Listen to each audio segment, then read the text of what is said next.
Sa Bataan, suspendido ang klase sa mga bayan ng Dinalupihan, Limay at Orion.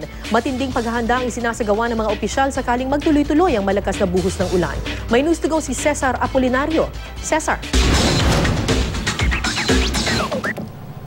Kara, mula kagabi ay maayos ang lagay ng panahon dito sa buong Bataan. Partikular nga dito sa may Balanga, Bataan. Pero kaninang bandang alas 4:30 ng madaling araw ay lumakas ang pagbuhos ng ulan. Kaya medyo nataranta yung ibang mga residente rito. Pero maraming mga residente kanina ay nakita natin na pumasok sa kanilang mga eskwelahan. Makikita natin yan sa video, no?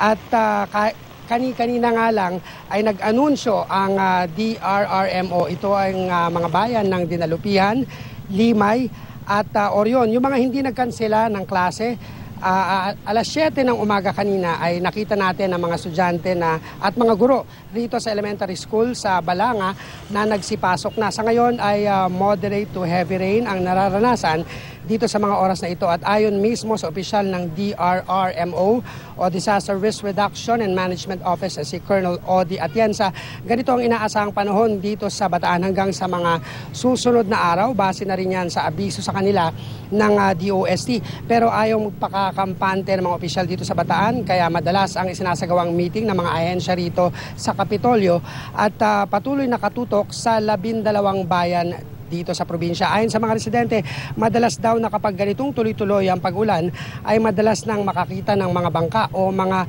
palutang para makalabas o makagala ang mga residente. Pero sa ngayon ay payong lang ang panlaban sa ulan na gamit nila habang nasa labas.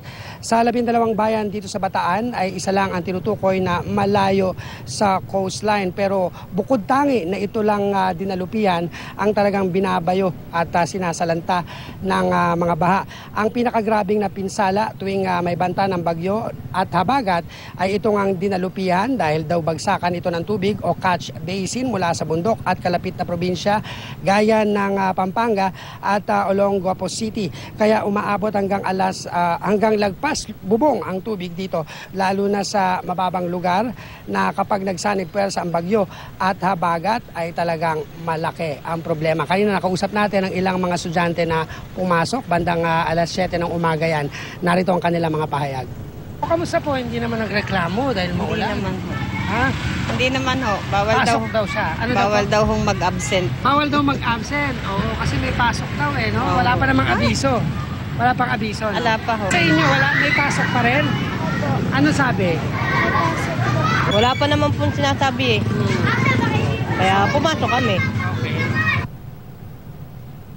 Magpapatuloy ang pasok sa mga eskwelahan yan. Mga 8 eskwelahan yang may pasok pa rin hanggang ngayon. Pero gaya nga ng sinabi ng DRRMO, ibabase nila ang desisyon sa mga alkalde ng bawat bayan dito sa Bataan. Kara? Maraming salamat, Cesar Apolinario.